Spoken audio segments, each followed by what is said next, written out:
and welcome back to Into the Viya Verse episode number 7. This time taking a look at what's new with SAS Viya 2023.07.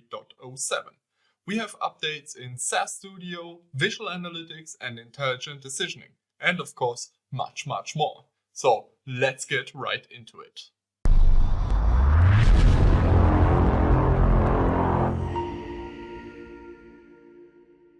Here we are inside of SAS Visual Analytics, where we will take a look at the new auto-tuning results when working with auto-tuning on some of these statistics and machine learning objects. So here I already have opened up and minimized all other objects of Visual Analytics and only have left open the statistics and the machine learning algorithms. Let's pull in a decision tree. We will have to assign our data, so assign our response variable. I'm using the HMEQ dataset, so that is our response. And we will be selecting all other variables as predictors. Take a look at our first iteration on the decision tree, and then we will activate the auto-tuning, where in the setup you can specify different search methods, object metrics, hyperparameters to tune it to your liking. I will switch the object metric to KS, click OK. Then wait for the auto-tuning to finish up. And now the question is, of course, okay, but what did the auto-tuning actually do?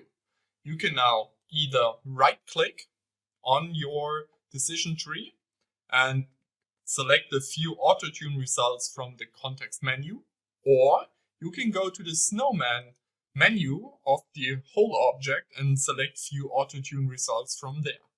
This opens up a pop-up where you can now view all the details of all the different evaluations and iterations and how your model was tuned over time, and also see a nice little graphical representation of that result. This is of course not only available for statistical models like decision trees, but also for machine learning algorithms. Here I have a gradient boosting, and you also have an auto-tune activated here. And then again, we can use the snowman icon to open up the auto-tuning results. Here, of course, all the metrics look a bit different just because of the different algorithms that were used. And also here you can view the nice looking objective history. This will help you to better evaluate how the auto-tuning went and can help you guide when you take it from Visual Analytics into Model Studio, for example. Let's move on and go to Intelligent Decisioning. Here we will take a look at what has been added to the deployments page. So let's switch to there. You can see in my environment, I currently have 3 decisions that have been published, 2 to SAS, 1 to the microanalytics service or MAS. And also on the right hand side, you can see I have 2 decisions that include a model and 1 decision that doesn't. So let's first select one of these model decisions that has been published to SAS, and we will generate a report for this.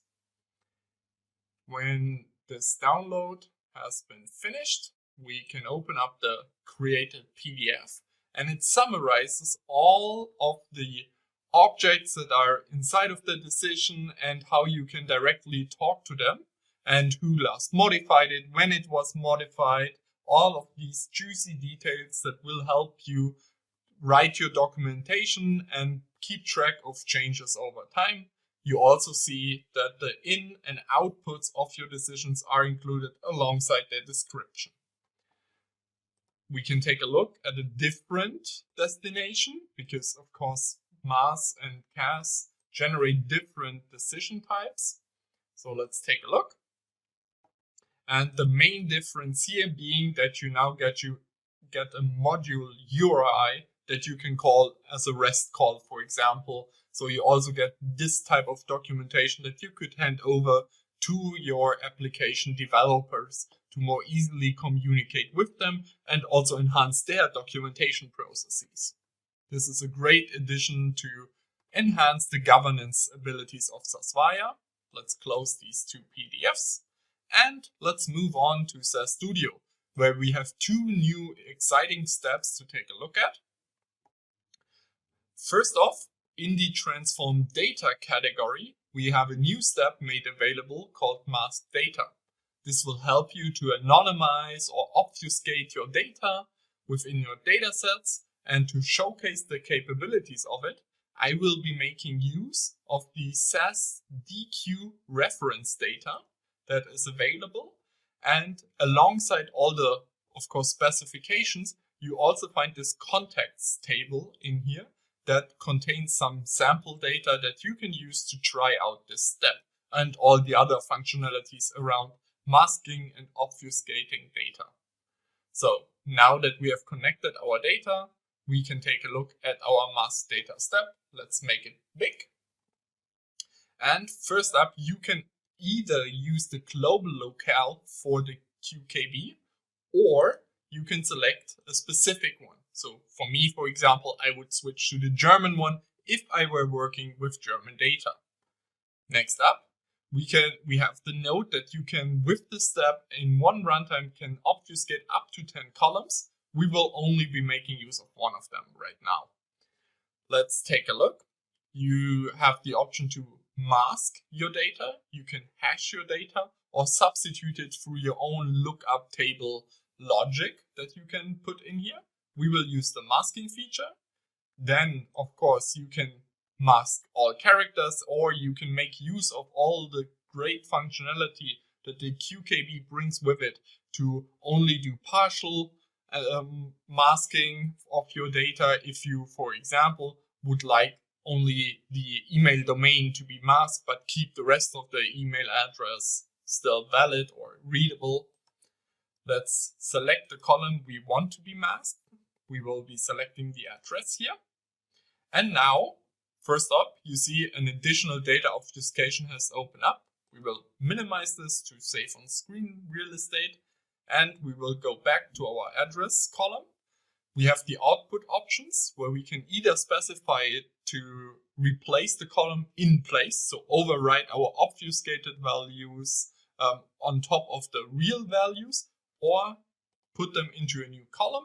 You can specify your own suffix for this, or you can make use of the default, which is underscore masked, which I will keep for now.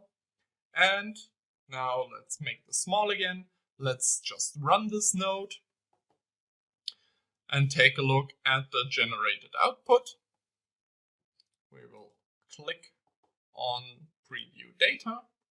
And in the preview data, we can again make use of the snowman icon, use the column selection feature, and we will only select the address and the address masked columns. And here you can see what the masking does to our data. I think this is very helpful if you are dealing with sensitive data or data that needs some additional cleaning steps. Mask data is the step for you to help you with obfuscation of your data. Let's clean up our slate in the flow. And let's go back to the steps menu. And a new category has been added, manage models. And we have one new step, register SAS model. Let's drag this into our flow. And here we can now specify new models that we want to add to SAS Model Manager to be registered and versioned there. So we will first go ahead, as we will be connecting an analytical store model or an A-store model. And we will also provide the scored data for easier lift and fit statistics that are generated for us. We can give this model a name. We will call it HMAQ update. You can add an optional description. You will have to select your model type. We will select the analytical store. You have to specify a model manager project where we will say also MHQ update. You can specify the model repository in which you want this to be added. I will leave it at the public one. If your project already exists and you are updating an existing model, then it can make sense to also create a whole new project version, especially if you expect your data to change over time. You can also specify in the data tab that you want to bring in scored data. And now we will connect data to this. For this, I just trained a small gradient boosting model with SAS code and have saved the AStore file to a CAS table and also the scored data to a CAS table. And now we can connect it to the input ports of our step. And when we go back, we can now select the target variable. Again, we select bad. The event target level is 1. The posterior probability is our p-bad1. We will leave the training and test partition at their default values. And then to also generate lift, rock, and fit statistics, we will leave those at the default. And for the fit statistic, we will now select the non-event probability, which is p-bad0 and 0. And now if we run this will register our model alongside with the scored data for the fit, rock, and lift analysis to Model Manager. Let's take a look how this will look like. And here we have our HMEQ update with the score code generated for you, the specified variables that are needed as an input and output, and how can you tell that this was generated through the step. If we take a look at the right hand side, we see development tool. Here you can see SAS Studio, which is the indication where this model came from. Let's go back into SAS Studio because I have one new segment for you, which I call the quick tip. This quick tip is for all the custom step designers out there. Let's open up the steps pane and go to the sample controls. When you are developing custom steps, you often, or I find myself oftentimes switching between the designer tab and the program tab, because I'm looking up, hey, what's the ID of a specific control item? And then I go in here, I copy it, I go back to my program and I start working with it. Well, you can make this easier on yourself. Let's go back to the designer, and on the right hand side, we have the snowman icon again. We can click on it, select tab layout, and then go to vertical split to split into two, the design part of the step designer and the program part. And now you can select the interested control item on the left hand side and code on the right hand side. Of course, you can adjust to your liking as you need or see fit. That's the quick tip for this episode. Let's take a look at what new custom steps have been released since the last update video. We have the first new step is SAS Validate Unique IDs. This custom step allows you to quickly check are all IDs unique within your ID column. This is very important for text analytics and pairs nicely with the SAS Generate Unique ID custom step that we previously discussed. So I hope this helps you out in your projects. The second custom step that was released is DuckDB, which basically is a wrapper around your connection and communication with a DuckDB, Duck database, to run, execute, and manage SQL statements and their in and output for you. It's a great step if you are already using DuckDB. For the special shoutouts these months, we take a look at the first article, Decisioning with SAS and Snowflake, partnering SAS Container Runtime with Snowpark.